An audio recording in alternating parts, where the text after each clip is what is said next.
दरअसल आईडियो welfare foundation के तहत प्रतिभा की उड़ान नाम से एक ऐसी स्कीम तैयार की गई है जिसमें कमजोर, आर्थिक रूप से जो कमजोर बच्चे हैं, जिनको अपने भविष्य में अंधकार दिखता है पढ़ाई के क्षेत्र में, वैसे बच्चों के लिए छात्रवृत्ति योजना लेकर के आ रही है।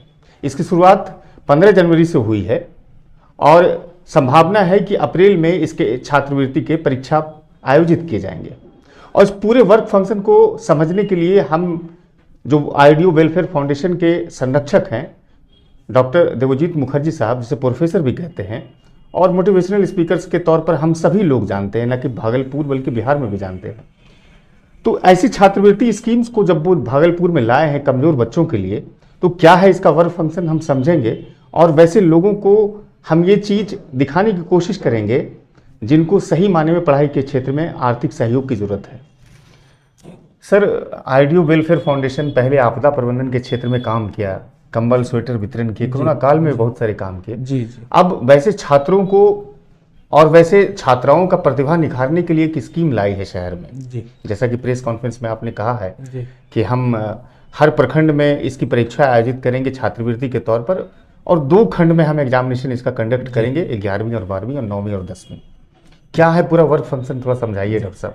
सबसे पहले तो सिटीजन न्यूज़ को बहुत बहुत धन्यवाद कि आप आए और इस महत्वपूर्ण विषय पर एक इंटरव्यू लेने का सोचा। जी जी। देखिए, शिक्षा के क्षेत्र में बिहार का स्थान नीचे से तीसरा है।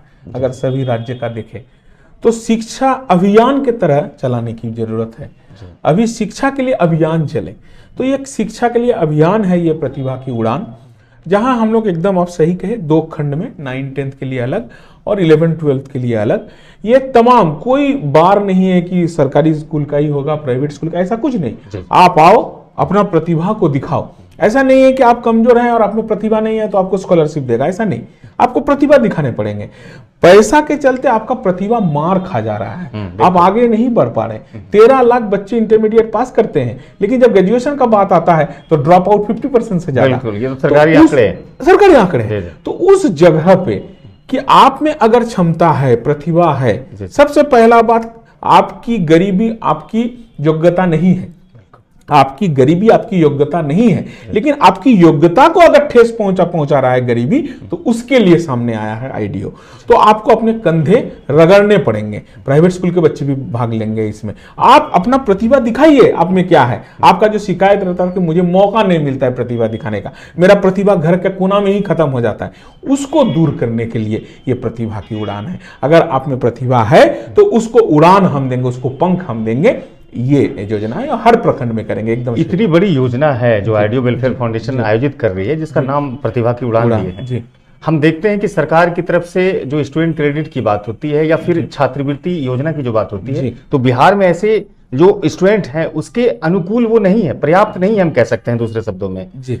इसकी शुरुआत भागलपुर से करने की क्यों सोचे? पूरे बिहार में आयोजित करते? जी, एकदम पूरा बिहार में भी होंगे ये चूंकि गृह जिला भागलपुर है, चैरिटी बिगिंस एट होम, तो हम घर से कर रहे हैं। और 3 लाख का जिला वाइज आपका प्रतियोगिता का जो पुरस्कार राशि है वो भागलपुर के लिए, वो 3800 जिला के लिए, एक एक करके हम लोग 3800 जिला में जाएंगे।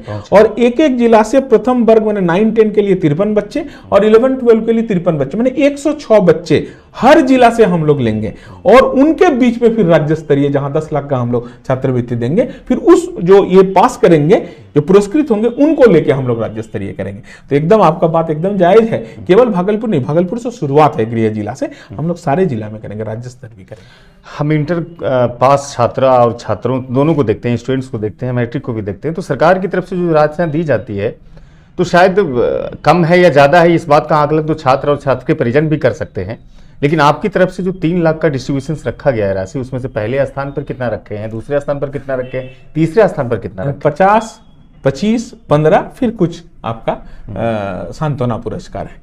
ये यानी पहले 3 पायदान पर रहने वाले 50,000, 25,000 और 15,000। जी। तो कहीं ना कहीं सरकार को तो आप चुनौती दे रहे हैं ना, सरकार से भी बड़ी राशि आप छात्रवृत्ति की। सरकार से कोई चुनौती नहीं ले सकता, सरकार के पास जो फंड है वो कल्पना भी हम लोग नहीं कर।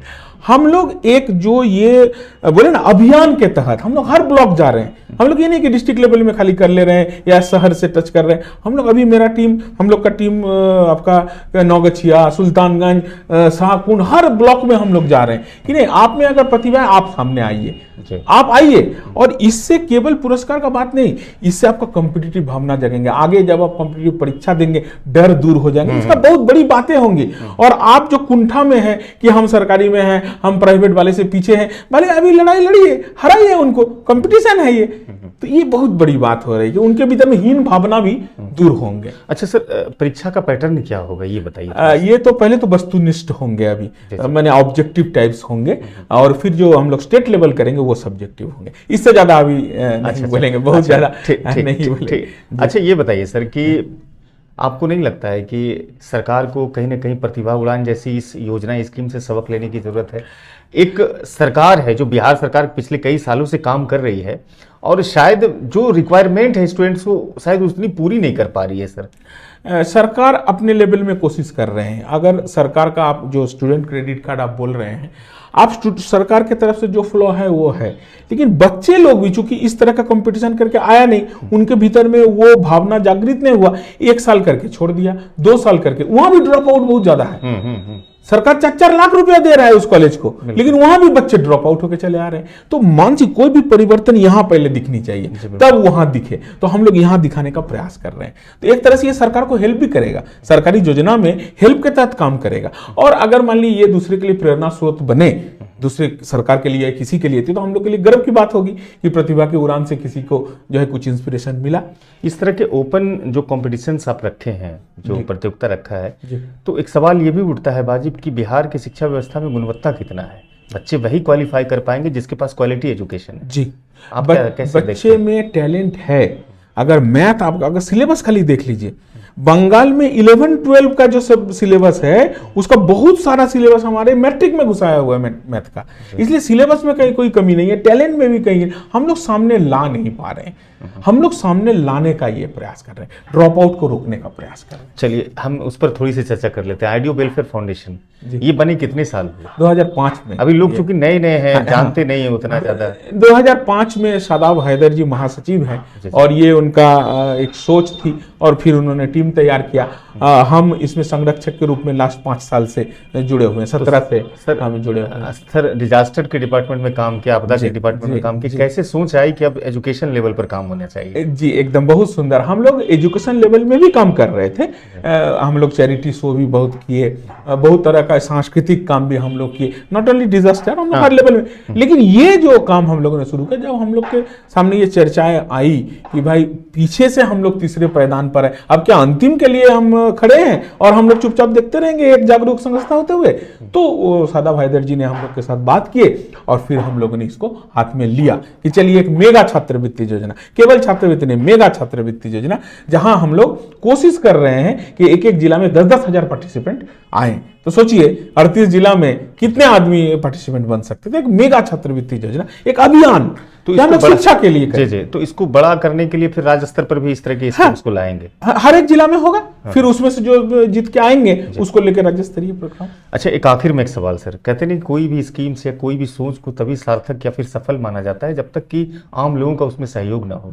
और ये स्कीम्स जो आपने तैयार किया, ये सीधे आम लोगों के फायदे की चीज है। एकदम आम लोगों के लिए क्या मैसेज करेंगे? आम लोग तो साथ आ रहे हैं। भागलपुर के प्रबुद्ध जन से हमारा टीम मिला और सब आदमी कहे कि हम आपके साथ खड़े हैं। हम नाम नहीं ले रहे हैं किसी का, लेकिन शिक्षा से जुड़े हुए, स्वास्थ्य से जुड़े हुए, और ये जो जीतेंगे जब पुरस्कार वितरण होंगे तो शहर के सब प्रबुद्ध आदमी जिनको बुला के उनके बीच में होगा कि नहीं, हम नहीं बोल रहे कि ये अभियान, ये केवल एक प्रतियोगिता नहीं, एक अभियान, एक जागरण, तो ये होंगे। हम लोग का बहुत सपोर्ट मिल रहा है जहां भी हम लोग जा रहे हैं, चाहे वो शिक्षा के क्षेत्र का आदमी हो, सामाजिक क्षेत्र का आदमी हो, व्यापारी हो, सब आदमी साथ खड़े हैं। संगठन वाइज। अंतिम में एक सवाल, बहुत सारे लोगों ने हमको कहा कि जब छात्रवृत्ति इस तरह की स्कीम्स को रखी गई है तो इसमें फीस क्यों, शुल्क क्यों निर्धारित किया गया? जी, हमने आपको शुरू में ही कहा कि कोई गवर्नमेंट एडेड ऑर्गेनाइजेशन हमारी नहीं है।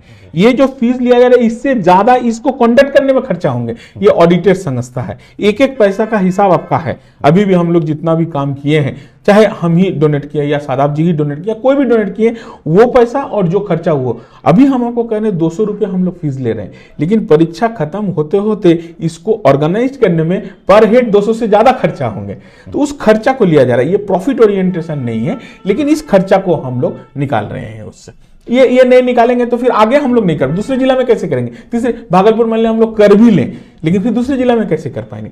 ये देखिए सोशल वर्क क्या है कि एक रिडीमेबल मॉडल होना चाहिए कि एक के बाद दूसरा, दूसरे बाद तीसरा, ये सेल्फ रिडीमेबल हो कि इसका खर्चा इसी से निकल जाए। ये बात। परीक्षा की कोई संभावना तारीख भी रखा है? अप्रैल का 2nd या 3rd वीक मान के चलिए।